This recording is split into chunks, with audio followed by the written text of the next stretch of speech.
there's a number of barriers for doctors. So you say, okay, we understand why some of the mainstream medical associations are sucking up to industry because they're being sponsored by Big Pharma, for example. But why aren't individual doctors speaking up? We found that there were 11 people on a committee, of whom 6 were industry funded, especially the dairy industry, but also eggs and meat. And so we filed a lawsuit against the USDA at that time, simply to say, hey, you're nice people, but you cannot be letting industry dictate what people eat. Big Food watched what happened to Big Tobacco, and they said that will never happen to us. And so far they're right. They have fought with every dollar, with every lobbyist, with every advertisement, with every lie they could possibly gather together to make sure that they didn't follow in the footsteps of Big Tobacco. That's what Big Food has done.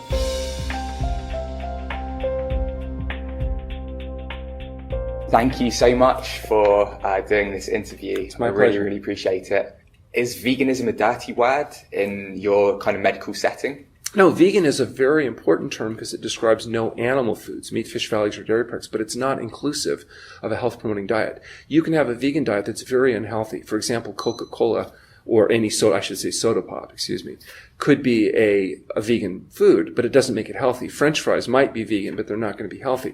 So just being vegan isn't enough. Veganism is the start. It's not the end. You then have to adopt a health-promoting diet. So one of the dangers with the term veganism is people think, well, if it's vegan, it must therefore be healthy. They'll say that veganism is morally, ethically, and spiritually of importance. And I would argue that yes, being a vegan might help you get into heaven by being a better person, but it won't delay how quickly you go there unless you also adopt a health-promoting diet, which means an SOS-free diet. As a medical doctor, though, do you think talking about the ethical and environmental issues holds your mission back at all? Does that make sense? Well, do you think that talking about moral, ethical, and spiritual issues with regard to anything are important issues to human beings? It should be addressed. Now, we may disagree on them. Like, I don't necessarily agree with somebody else's interpretation of their moral, ethical, or spiritual issues, and it's not something that can be reduced to science like the diet and lifestyle issues can. So at the True North Health Center, for example, we don't pretend to have an answer in what flavor of religion to believe, how to get into heaven, or what you should be thinking. Are you calling veganism a religion? No, not at all. Not at all. Veganism to me is just a philosophical based system that eliminates animal foods because of moral, ethical, and spiritual based reasons. I tend to focus, and we at the True North Health Center focus on the health aspects of healthful living, which just so happens to also include an exclusively plant food diet free from sugar, oil, and salt. The fact that it is beneficial on a moral, ethical, and spiritual isn't the driving force or the principle upon which we're making it. The problem I have with many vegans, and I speak to many vegan groups, is that if your only concern is moral, ethical, and spiritual, and health is not your driving force, I think you're doing yourself a disservice. Because the truth is, the best way that we can influence the planet to adopt vegan principles would be to set a good example, and that includes setting a good health example. And a vegan diet is only part of the answer to solving the health issues. It's the part where you get rid of the animal foods. You also have to address the chemicals, the oil, the sugar, the flour, and all the processed foods.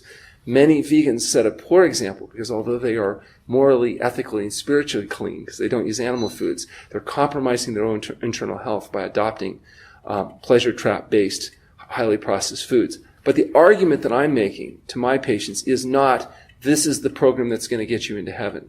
My argument is this is the program that's going to meet your own individual needs the best in terms of your health habits. If it also happens to help you morally, ethically, and spiritually, that's great. But from my viewpoint, that's a side effect because my primary focus is trying to teach people one principle, that health results from healthful living. Mm-hmm. It just so happens that healthful living happens to involve avoiding animal products, and it just so happens that what you do to benefit your own personal health also happens to benefit the planet and the animals that we share the planet with. I don't even use the term plant-based diet because I'm saying it needs to be an exclusively plant food diet free of SOS in order to meet the standards that we're trying to set for optimum health and rejuvenation.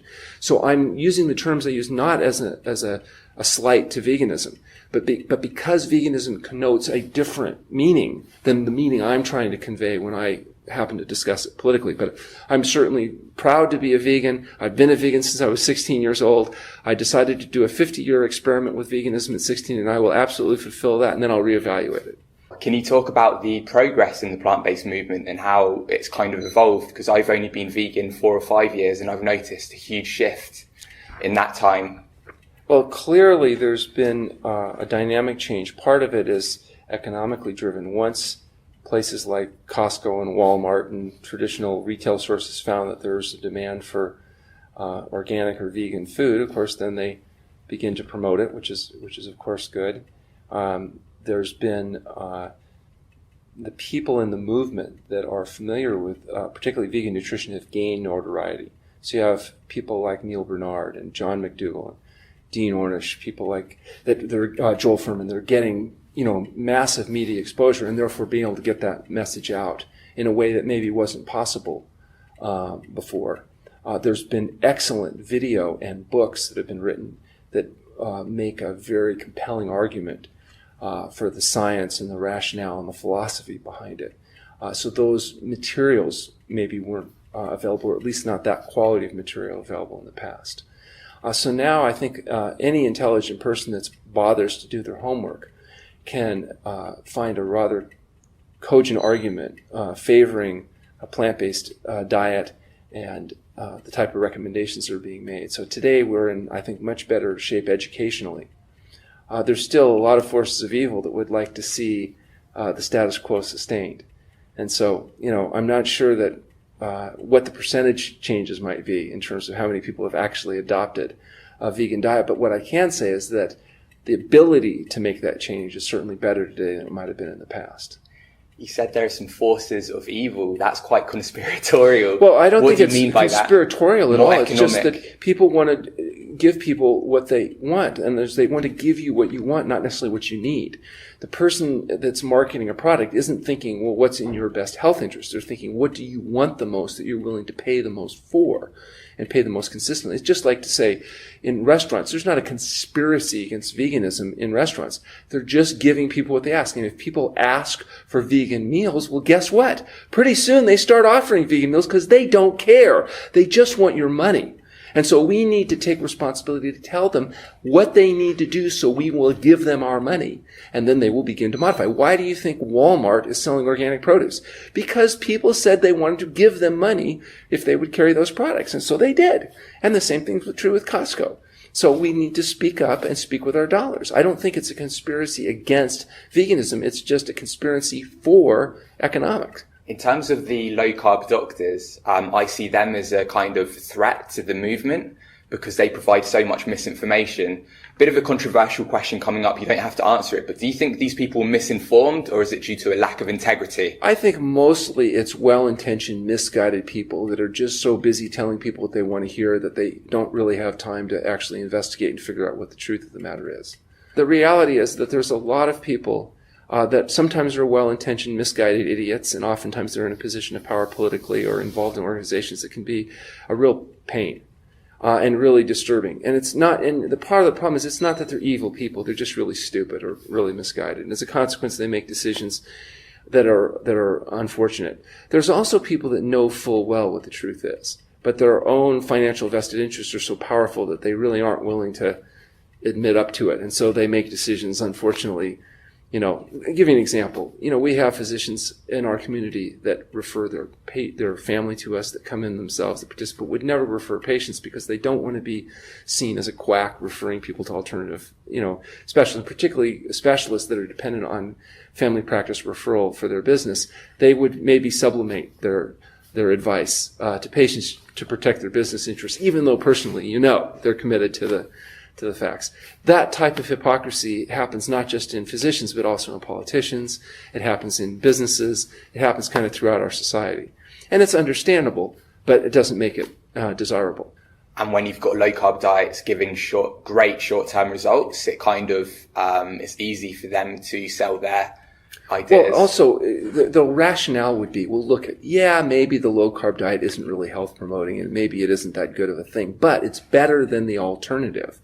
And plus, it's what people want, and that's what they're willing to pay for. So, as long as I'm doing somewhat less bad than what somebody else is doing, they'll pretend that being less bad is good. I don't think something less bad is good. It's still bad, it's just less bad. What we should do is have the integrity to tell the truth and let the chips fall where they may. And who's going to tell the truth? Is it about grassroots activism, or is it about institutions acting? Well, hopefully it's about all. It's about grassroots people getting involved in roles of leadership in institutions and then making the change. It's about people like Neil Bernard that are willing to stand up and do things so that politically, he's educating and influence movers and shakers. It's people like Joel Furman and John McDougall getting into major media outlets and being able to tell their story and having it as part of the mix. It's about people like Dean Ornish publishing papers in major medical journals that influences physicians alike.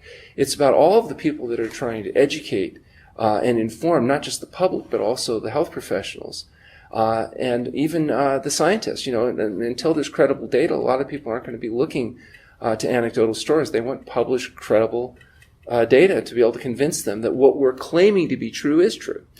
But we've got loads of data. We've had loads of data for decades. Why don't more people know about this? Well, you're saying we need more data. Well, I think we need more data and we need better data. And we need that data to be disseminated in the places that have high degrees of credibility in terms of the major journals. And so, this is a big task. It's a big challenge. But when that's accomplished, what you'll find happening is at least a percentage of physicians and other people will begin to shift over. Why aren't there more large randomized control trials with a plant-based diet? Right. A lot of the powers that be that control how those large amounts of funding are spent have vested interest, in my opinion, particularly pharmaceutically based interest. And so there's not that much interest yet in investigating things that are not easily sold. And so the money that's there is about promoting some particular outcome.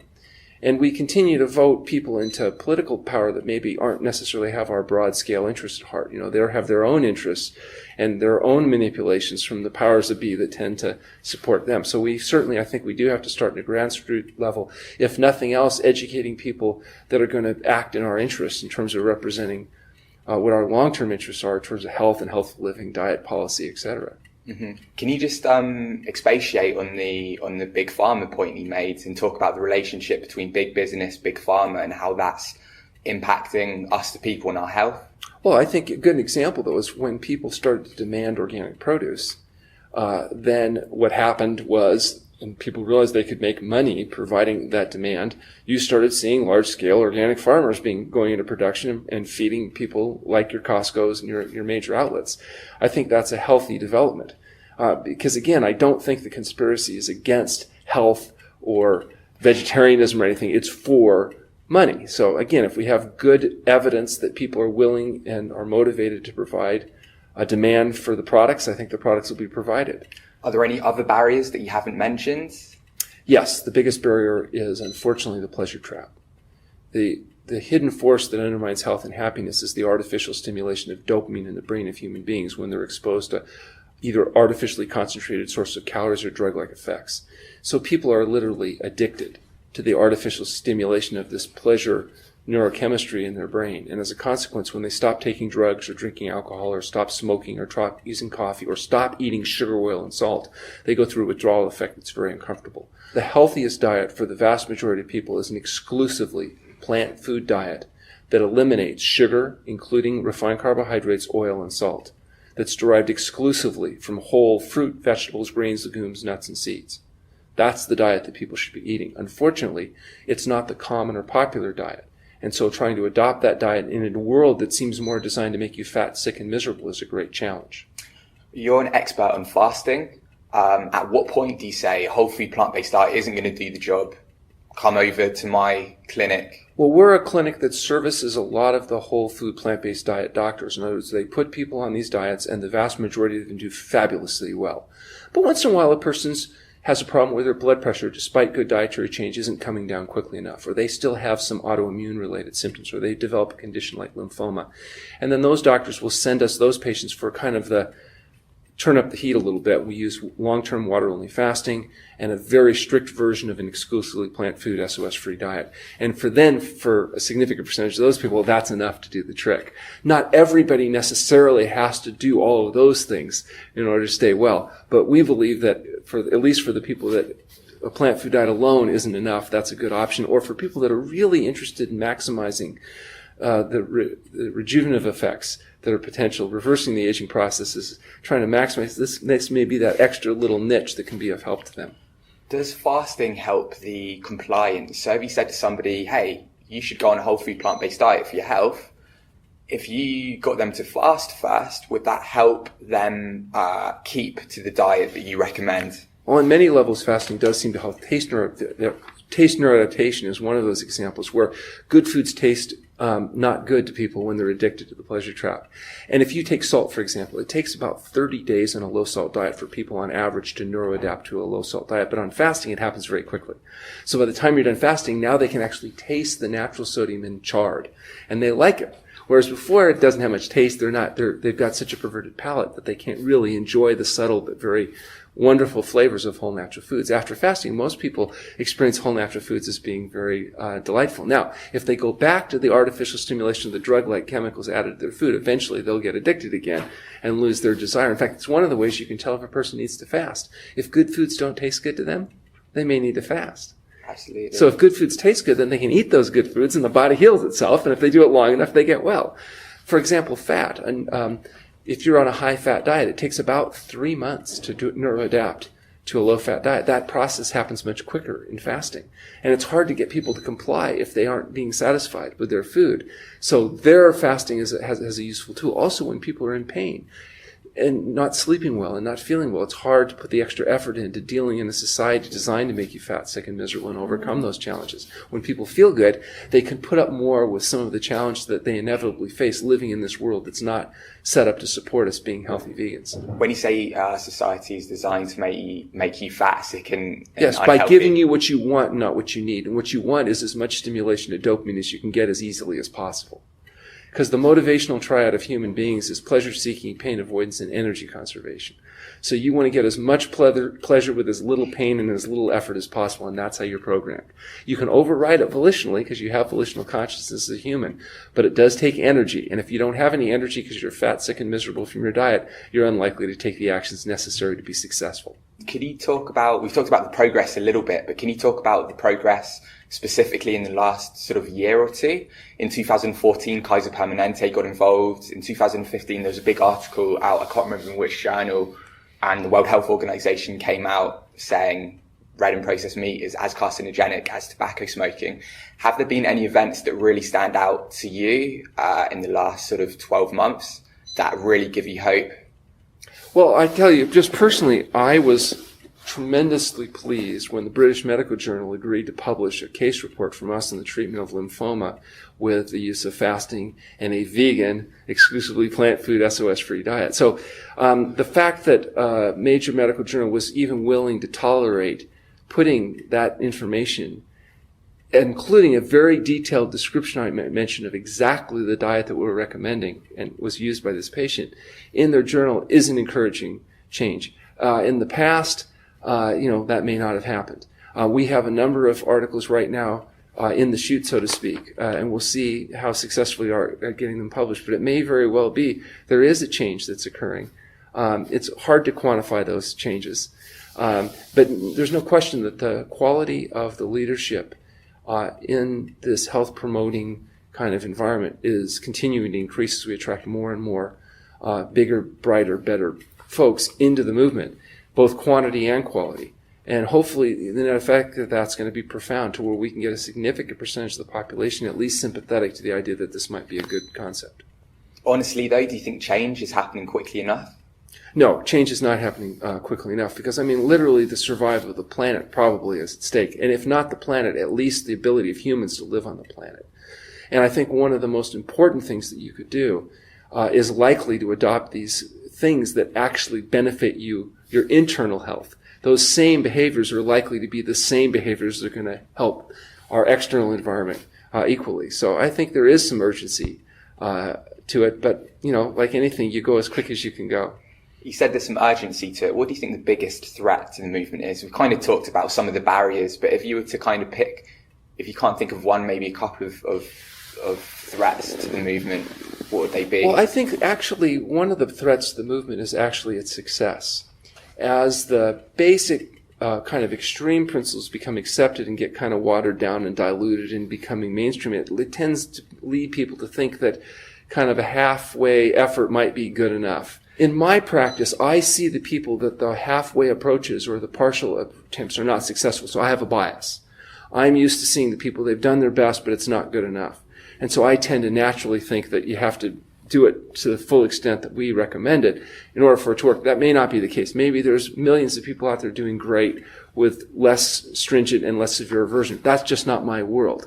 The 60 people I have under care at the True North Health Center at one time are almost all people that are either were sick and wanting to get well, they're well, and they're wanting to stay that way, but they're trying to maximize their health potential. And clearly, that extra little bit makes a big difference, both to the very sick and the very well. What you're doing is going against the grain in many ways, both with the plant-based aspect of it and with the fasting. Have you received any backlash for what you promote? Well, there was a time where we had criminal defense attorney on retainer. So, I mean, there's no question that what we do, particularly when we talk about fasting, was considered, really outrageous. Now I've gone from a criminal quack to being a cutting edge researcher because it's turning out that, we're getting more stuff published and they're starting to find out there's some utility to these things. As far as the diet, the problems, I don't have problems recommending a health promoting diet to patients. I don't get bad feedback from that, in part because people like the gentleman that we've mentioned have made this much more popular and accepted. People like Ornish publishing in journals, people like Neil Bernard getting these impacts affected publicly, people like John McDougall and Joel Furman and others reaching the public through mass media have made it so that people like me can recommend a person eat a healthy diet and not feel like we're going to lose our license or something as a consequence of those recommendations. Right now, I think we're facing that same kind of transition with fasting. The use of fasting is still considered a pretty radical process. And we're working hard to publish data. We've just finished publishing what's called the fasting safety study that's in review right now that shows that fasting can be done safely and effectively when it's done according to protocol. And so hopefully we'll get the same benefits with fasting that we're seeing with a vegan diet as we go forward here.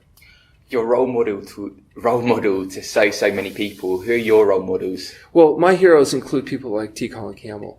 Dr. Campbell is a professor at Cornell who has absolutely pioneered the concept of the importance of a plant-based nutrition in his best-selling books, The China Study, which is excellent, and more recently in Whole.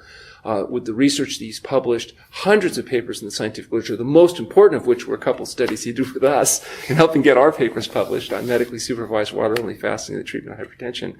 I can't say enough about how helpful and inspiring he is and motivating he has been to me. And all of the doctors that we've already talked about, have been willing to stand up and face their peers and face the public and get that message out and do it in such an articulate way. I think that's been very helpful. The people that are on the staff at the True North Health Center, we have people like Michael Clapper, who's been fighting this fight for 40 years, was really one of the first people to get out there and talk publicly about the importance of a health-promoting diet, particularly a vegan diet. And he's fabulous, and he's one of the doctors with us. More recently, Anthony Lim, who's also the medical director for John McDougall at his program, also serves on our staff. Tasha Myers, who's the director of research at the True North Health Center, who's a hardcore conventional scientist who stepped up and certainly probably crushed any career she might have in conventional research, but is working for us and doing a fabulous job at helping us get papers published. There's so many people that are doing a good job now at really getting the word out. Lastly, thanks for your time, by the way. Really appreciate it. I've seen you in a few documentary trailers, namely, I think, Eating You Alive and What the Health. Are you excited for these? Yeah, I'm real anxious to see what the health is going to do. I think, I saw some of the material that came out with that. I'm really excited that might be, one more really fabulous outcome, much like Forks Over Knives has reached so many people. I'm going to put this up. We've got 2 cameras here. I'm going to put this up unedited pretty much. Do you ever get worried about how they're going to edit it? Because I presume they interview you for like over an hour and they probably only take a few seconds. I think, however they do it, I think it's a good thing. I always try to say what I believe and believe what I say. And so however they want to manipulate it around, I think if their intention is to tell the truth, it's going to be fine. Sure. If people want to make you say things that don't reflect what you believe, I'm sure it's possible to do that nowadays. And that's why I always, just take it with a grain of kelp. It's like, They got good intentions anyway. Yeah. Awesome. Thank you so much for the interview. I really, it's really my appreciate pleasure. it. Keep up the good work. Thank you. Thanks a lot.